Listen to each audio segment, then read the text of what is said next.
bienvenidos a los estrógenos del grupo A. Somos Daniela Barraza, Karime Zúñiga e Irune Cabanillas.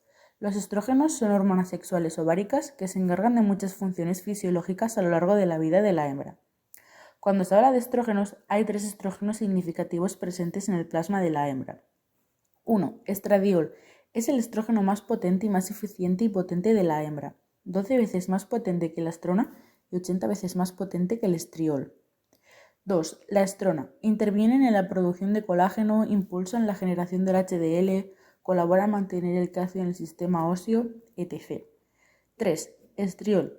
A pesar de que el estriol se ha estudiado como un indicador en el bienestar del feto, su rol en otros aspectos biológicos no ha sido aclarado. El lugar de sintetización de los estrógenos es en los ovarios, en las células de la granulosa del folículo.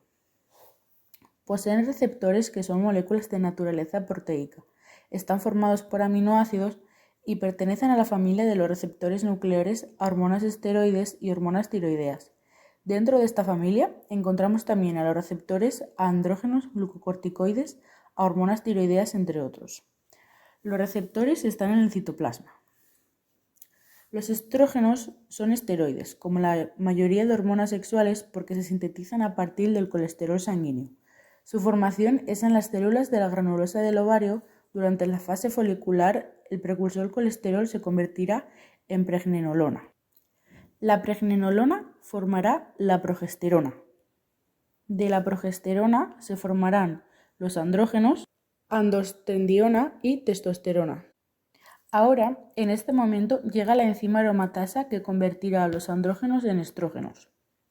En el ovario, solo una pequeña parte del estradiol se convierte en estrona, pero en cambio en el hígado, piel, tejido graso, músculo, endometrio, hipotálamo, la conversión en estrona es muy abundante. Y en esta imagen se puede ver mucho mejor el resumen de la explicación anterior. ¿El estrógeno es una hormona femenina o masculina? Es habitual relacionar los estrógenos con el sexo femenino, puesto que se trata de una hormona básicamente femenina. Pero también se pueden presentar en los machos. Esto sucede por la conversión de la testosterona y androstenediona en estrógeno, una función producida por la enzima aromatasa. Esta enzima se encuentra especialmente en tejido adiposo, por lo tanto, entre más sobrepeso, mayor probabilidad de un exceso de estrógenos. Por lo general, los machos tienen pocos estrógenos. Su exceso podría predisponerles a ser menos fértiles por la disminución de la producción de espermatozoides. Ambos sexos pueden sufrir neoplasia por exceso de estrógenos, como el cáncer de mama. Algunas funciones de los estrógenos son alcanzar la madurez sexual, donde se llevan a cabo diferentes cambios anatómicos como el desarrollo de las gónadas femeninas y el desarrollo mamario. Estimular la conducta sexual o el celo actuando sobre el sistema nervioso central del animal. Mantenimiento del tejido óseo. Estimulación y proliferación epitelial de vasos sanguíneos. Dilatación y remodelación pélvica preparto. Acción sobre otros órganos del aparato reproductivo como lo son el útero, la vagina y la vulva. Terapia estrogénica con propósitos anticonceptivos.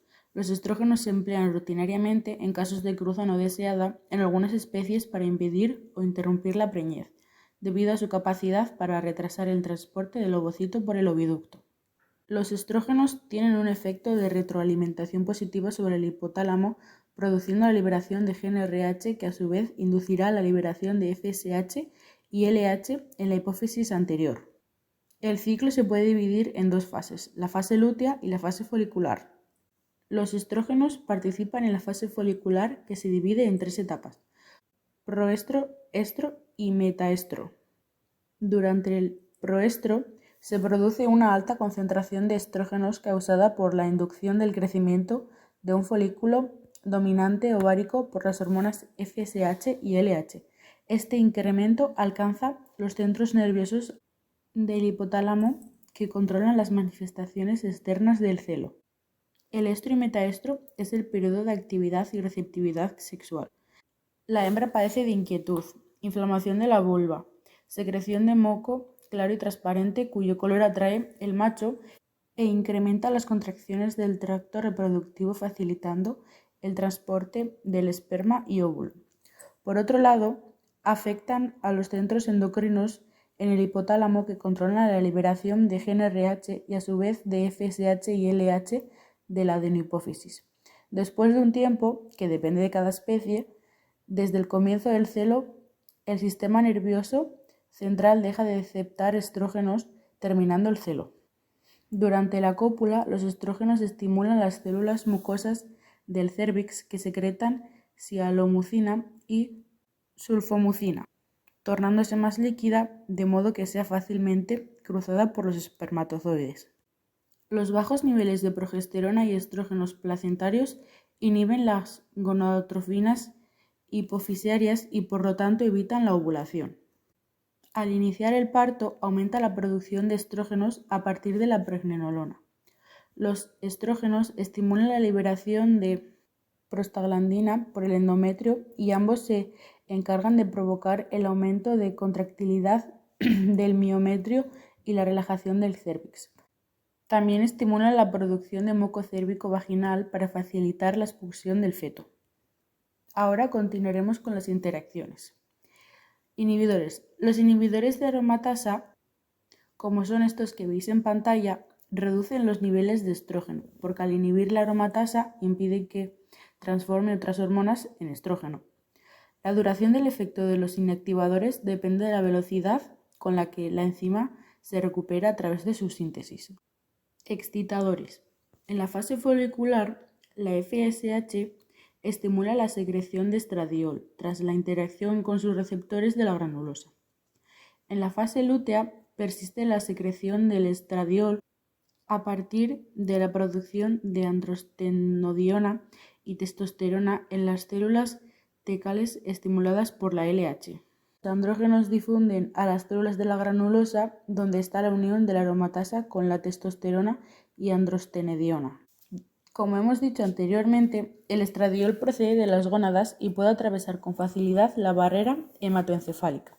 Sin embargo, también puede ser sintetizado en el sistema nervioso central, por lo que es considerado un neuroesteroide. La síntesis se inicia a través de la membrana mitocondrial con el transporte del colesterol. Este proceso es mediado por la proteína STAR. Al final de este proceso enzimático da lugar a la testosterona, la cual puede ser transformada a estradiol por medio de aromatasas. Mecanismos reguladores de la síntesis de la prolactina y estrógenos. Estímulos como los ritmos circadianos, diferentes estados productivos, estímulos estroreceptivos o cambios en el medio interno del animal estimulan el hipotálamo, induciendo la liberación de factores liberadores de prolactina y factores inhibidores de prolactina, los cuales a su vez regulan la síntesis y liberación de prolactina al incidir sobre las células lactótrofas de la adenohipófisis. Circuito en verde. Por otra parte, la hormona GnRH es liberada por el hipocampo, incidiendo sobre la adenohipófisis e induciendo liberación de LH y FSH. Estas últimas hormonas, al actuar a nivel ovárico, aumentan la liberación de estrógenos al torrente sanguíneo, los cuales a su vez incrementan la síntesis de prolactina. Y ahora tenemos otro tipo de ejemplo como la gestación y el ciclo estral. La progesterona en la gestación y el estrógeno secretados por el cuerpo lúteo o la placenta inician el crecimiento de los tejidos mamarios preparándonos para la lactancia. La retroalimentación negativa del estrógeno y la progesterona sobre el hipocampo y la adenohipófisis evitan la liberación de FSH y LH durante la gestación, inhibiendo la ovulación. El ciclo estral se compone de la fase folicular y la fase lútea. La fase folicular empieza con la FSH. La LH estimula la teca interna para sintetizar y secretar estrógenos. La FSH estimula la producción de una enzima que convierte los andrógenos en estrógenos en la granulosa ovárica, derivando en un incremento sustancial de los niveles de estrógenos a elevadas concentraciones de estrógenos. Los estrógenos activan el hipotálamo y la adenohipófisis para producir una oleada en la secreción de FSH y LH. Un ejemplo de retroalimentación positiva. Esta FSH acelera la maduración de los folículos en desarrollo de manera que un folículo completará la maduración y bajo la influencia de la LH irrumpe sobre la superficie del ovario liberando el óvulo. Durante la fase lútea, que empieza con la ovulación, la secreción del estrógeno disminuye y la LH transforma el folículo roto en un tejido endocrino temporal, el cuerpo lúteo. Este secretará estrógenos y progesterona que ejercen retroalimentación negativa sobre la liberación GnRH por el hipotálamo, llevando a una disminución de la secreción de FSH y LH. Y aquí una pequeña diferenciación. Como las personas a veces confunden la progesterona con los estrógenos, hemos decidido hablar de su principal diferencia. Los estrógenos son hormonas sexuales ováricas que se encargan de muchas funciones a lo largo de la vida, tanto sexual como propia de la hembra. En cambio, la progesterona es una hormona sexual ovárica que pertenece a los gestágenos y destaca por ser la hormona responsable en preparar el útero para la gestación y las mamas para la lactancia. Muchas gracias por su atención.